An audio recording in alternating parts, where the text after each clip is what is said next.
ராமானுஜதயா பாத்திரம் ஞான வைராக்யபூஷணம் ஸ்ரீமத் வெங்கடநாதார்யம் வந்தே வேதாந்த தேசிகம். ஸ்ரீமதே ராமானுஜாய நமஹ. தேசிக அடியார்களுக்கு சுப்பிரபாதம். இன்றைய தேசிக திருநாம வைபவத்திலே நாம் ராத்திரியந்த உத்தான சமய ஹரிகீர்த்தன சாதகா என்ற திருநாமத்தை பற்றி பார்க்கலாம். இந்த திருநாமமானது நிச்சயகர்மானுஷ்டானத்திலே தூங்கி எழுந்தவுடன் நாம் என்ன செய்ய வேண்டும், படுக்கையிலிருந்து நாம் எழுந்திருக்கும் பொழுது எப்படி எழுந்திருக்க வேண்டும் என்பதையெல்லாம் அறிந்தவர் நம்முடைய சுவாமி தேசிகன் என்று சொல்லப்படுகிறது. நாம் எப்பொழுதும் தூங்கி எழும்பொழுது எப்பொழுது எழுந்திருக்க வேண்டும், எப்படி எழுந்திருக்க வேண்டும் என்றெல்லாம் சாஸ்திரங்களிலே தெரிவிக்கப்பட்டுள்ளது. ராத்திரியினுடைய கடைசி யாமத்துல, அதாவது விடியற் காலையில நாம் எழுந்துவிட வேண்டும். விடியற்காலை வேளைக்கு பிரம்ம முகூர்த்தம் அப்படின்னு பெயர். விடியற்காலை அப்படின்றது ஒரு நல்ல சமயம், சாத்விகமான வேலை. நம்மளுடைய ஞானமானது தழைத்து நிற்கும் அப்படின்னு சொல்லப்படுறது. நல்ல எண்ணங்கள் நமக்கு தோணும். அதனால அந்த விடியற்காலத்தால எழுந்திருக்கிறத நாம தவறவிடவே கூடாது. ஒருவேளை ஆயுர்வேதத்துல சொல்லப்பட்டிருக்கு, தூங்கி எழுந்திருக்கும் பொழுது நம்முடைய வயிற்றில் அஜீரணம் முதலிய கோளாறுகள் இருந்தால் ஒரு ஓய்வுக்காக சிறிது நேரம் தூங்கலாம். அப்படி தூங்குவதில் தவறு இல்லை அப்படின்னு சொல்லப்பட்டிருக்கு. என்ன ஆனாலும் சூரியோதய காலத்துல தூங்கவே கூடாது. அதுக்கு முன்னாடி கண்டிப்பா எழுந்துடணும். சூரியோதய காலத்திலையும் அஸ்தமன காலத்திலையும் நாம படுத்துட்டு இருந்தால் பெரும் பாவம். தூங்கினா இல்ல, படுத்து கொண்டு இருந்தாலே பெரும் பாவம் அப்படின்னு ஸ்ரீமத் ராமாயணத்துல சொல்லப்படுறது. அதனால அந்த நேரத்தை நாம் ஒரு பொழுதும் தவறவிடக்கூடாது. அதுல ஒரு அதிகமான ஒரு ஸ்ரத்தையும் கவனமும் நமக்கு தேவை. ஏதோ அசட்டையா இருக்கக்கூடாது. சில பேர் நம்ம பார்த்திருக்கோம், சில பேர் வசனமாக பேசுவார்கள். நான் எழுந்துக்கணும்னு நினைச்சேன், ஆனா என்னால எழுந்துக்க முடியல. ஒரு 5 நிமிஷம் கண்ணை இறந்தேன், அப்படியே அசந்து தூங்கி போயிட்டேன், 7 மணி ஆயிடுத்து அப்படின்னு சொல்லுவா. ஆனா அதுக்கெல்லாம் அந்த மாதிரியான வாய்ப்புகளே நாம தரக்கூடாது. எழுந்து அவசியம் அந்த உஷக்காலத்துல எழுந்துடணும் அப்படின்னு தான் சொல்லப்பட்டிருக்கு. அதுவும் எழுந்துக்கும் பொழுது கவனத்தோட ரொம்ப நிதானமாக மெதுவாக எழுந்து கொள்ள வேண்டும்.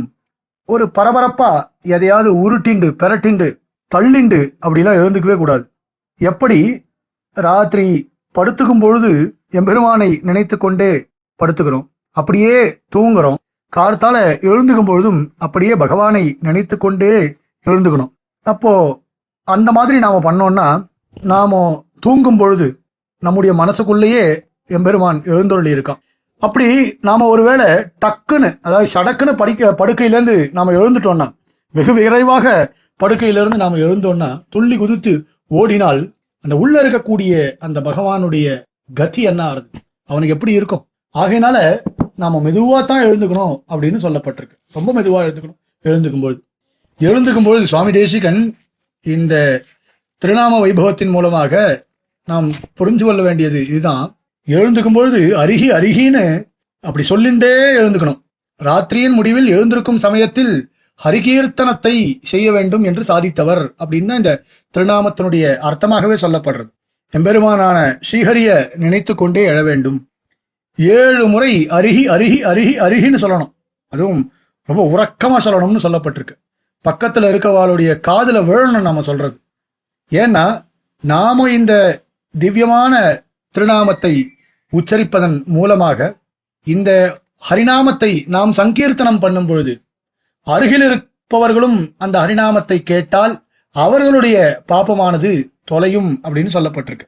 ஏன்னா இந்த ஹரிபகவான் தானே கஜேந்திரனுக்கு மோட்சத்தை கொடுத்தவர். அதனால விடியற் காலையில எழுந்து கொள்ளும் பொழுது அவருடைய ஒரு திருநாமத்தை நினைப்பது அப்படின்றது ரொம்ப விசேஷமானது. அதுக்கு சில ஸ்லோகங்களும் சொல்லப்படுறது. கார்த்தால நம்ம எழுந்துக்கும் பொழுது எப்படி எழுந்துக்கணும், அப்படி எழுந்துக்கும் பொழுது எந்தெந்த ஸ்லோகங்கள்லாம் சொல்லணும்ன்றதும் சாஸ்திரத்துல ஆன்மீகாதி கிரந்தங்கள்ல அந்த ஸ்லோகங்கள்லாம் சொல்லப்பட்டிருக்கு. அதே மாதிரி தசாவதாரங்களை நினைத்து கொண்டே எழ வேண்டும்னு சொல்லியிருக்கா. பகவன் நாமங்களை நாம சொல்லலாம். அதே மாதிரி ஆச்சாரிய பரம்பரைய, குரு பரம்பரைய நாம சொல்லலாம். குரு பரம்பரை அப்படின்னு வரும்பொழுது எம்பெருமான், பிராட்டி, விஸ்வக்சேனர், நம்மாழ்வார், ஸ்ரீமன் நாதமுனிகள், உய்யக்கொண்டார், மணக்கால் நம்பி, ஆளவந்தார், பெரிய நம்பிகள், பகவத் ராமானுஜர். இதன் பிறகு பரம்பரை சுவாமி தேசிகன் வரைக்கும் பார்த்தால் 2 விதமாக பிரிகின்றது.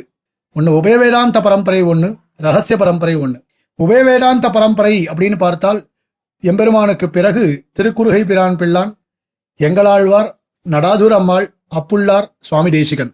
ரகசிய பரம்பரை அப்படின்னு பார்த்தால் எம்பெருமானாருக்கு பிறகு திருமடைப்பள்ளி ஆச்சான், ஆத்ரேய ராமானுஜாச்சாரியார், ஆத்ரேய ரங்கராஜாச்சாரியார், அப்புள்ளார், அதன் பிறகு சுவாமி தேசிகன். இப்படிப்பட்ட ஆச்சாரிய பரம்பரையை, குரு பரம்பரையை நாம் நினைத்துக் கொள்ள வேண்டும். அதே மாதிரி இத்தனை ஜென்மமாக, இத்தனை நாட்களாக பெருமாளுக்கு கைங்கரியம் சரிவர பண்ணாமல் இருந்துட்டேனே, இந்த ஞானம் எனக்கு எப்போ வருமோ, எப்பொழுதும் எம்பெருமானுக்கு கைங்கரியம் செய்ய வேண்டும் என்ற அறிவு எப்பொழுது எனக்கு தோன்றுமோ அப்படின்ற ஒரு வருத்தம் மனசுல இருந்துட்டே இருக்கணும். ஏன்னா வருத்தப்பட வேண்டிய விஷயத்துல அப்படி வருத்தம் கொள்வது நல்லது அப்படின்னு பெருமாள் கீதையில சொல்றார். எப்படா நமக்கு கஷ்டமான ஸ்திதினா அந்த மாதிரி ஒரு வருத்தமே வராமல் இருந்தால் அப்பதான் நம்மளுடைய மோசமான நிலைமையானது சொல்லப்படுறது. வருத்தம் வந்த உடனே அந்த வருத்தத்தை போக்குவதற்கான காரியங்களை நாம பண்ணணும். இனியாவது எம்பெருமானுக்கு கைங்கரியம் செய்ய வேண்டும், கைங்கரியம் செய்யக்கூடிய ஒரு பாக்கியத்தை பெற வேண்டும் அப்படின்னு எம்பெருமானிடத்துல விண்ணப்பித்துக் கொண்டு பிரார்த்தித்து நம்முடைய மனசுல நமக்கு தைரியம் வேணும். எழுந்துக்கும் பொழுது நம்ம தரையில கால் வைக்கிறதுக்கு கால் வச்சுண்டு நடக்கிற மூலியோ பூமாதேவி மேல, அதுக்காக சில ஸ்லோகங்கள்லாம் சொல்லப்பட்டிருக்கு. அதாவது பூமி பிராட்டியாரையும் பூராகவரையும் நினைத்து கொண்டு நாம் எழுந்துக்கணும் அப்படின்னு சொல்லப்பட்டிருக்கு. ஏன்னா காலால நடக்கிறபடினால ஒரு கால் இந்திரியம், வாக், பாணி, பாதம், பாயு, உபஸ்தம்னு கர்மேந்திரியங்கள் 5 சொல்லப்படுகின்றன. அதுல பாதத்தினுடைய தேவதை, பாத இந்திரியத்தினுடைய தேவதையான திருவிக்கிரமனை நாம தியானம் பண்ணணும். இது எல்லாத்துக்குமே மந்திரங்கள் இருக்கு. எப்படி தூங்கி எழுந்த உடனே ஹரிகீர்த்தனத்தை நாம் செய்வதற்கு 7 முறை செய்ய வேண்டும். அரி என்ற பேரறவம் உள்ளம் புகுந்து குளிந்து அப்படின்னு சொன்னார் இல்லையோ நாச்சியார். அப்படி இந்த மாதிரியான ரகசியத்தெல்லாம் நாம தெரிஞ்சுக்கணும். ஏன்னா தர்மதேவதையினுடைய புத்திரர்களாக 4 பகவத் அவதாரங்கள் சொல்லப்படுறது. அதுல நரன், நாராயணன், ஹரி, கிருஷ்ணன் அப்படின்னு சொல்லப்படுறது. இந்த 4 பேரும் தர்மதேவதையினுடைய புத்திரர்கள்.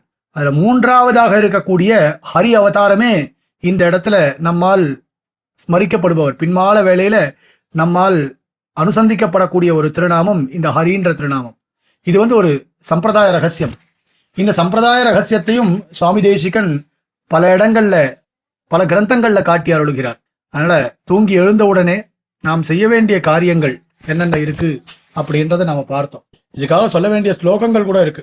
கிராஹகிரஸ்தே கஜேந்திரே ருவதி சரபசம் தார்க்ஷம் ஆருஹ்யதாவன் வியாகூர்ணன் மால்யபூஷா வசன பரிகாரா மேக கம்பீர கோஷா ஆபிப்ராணோரதாங்கம் சரமசிமபயம் சங்கஜா பௌஷகேடௌ அஸ்தை கௌமோதிகம் அப்யவது ஹரிரசா வம்சம் சம்மதேர்ணஹா அப்படின்னு ஒரு ஸ்லோகமும் இந்த இடத்துல அனுசந்திக்கப்படுறது. ஆன்மீகாதி கிரந்தங்கள்ல பார்த்தால் இந்த ஸ்லோகங்கள்லாம் நமக்கு ஸ்பஷ்டமா தெரியும்.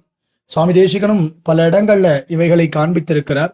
ஆகையினால நாம் இந்த திருநாமத்தில் விளக்கியபடி தூங்கி எழுந்து கொள்ளுதல் எவ்வாறு அப்படின்றத நாம் இதுவரை அனுபவித்தோம். இதோடு அடியேன் அமைகின்றேன். ஸ்ரீமதே நிகமாந்த மகாதேசிகாய நமஹ. கவிதார்க்கிக சிம்ஹாய கல்யாண குணசாலினே ஸ்ரீமதே வெங்கடேஷாய வேதாந்த குரவே நமஹ.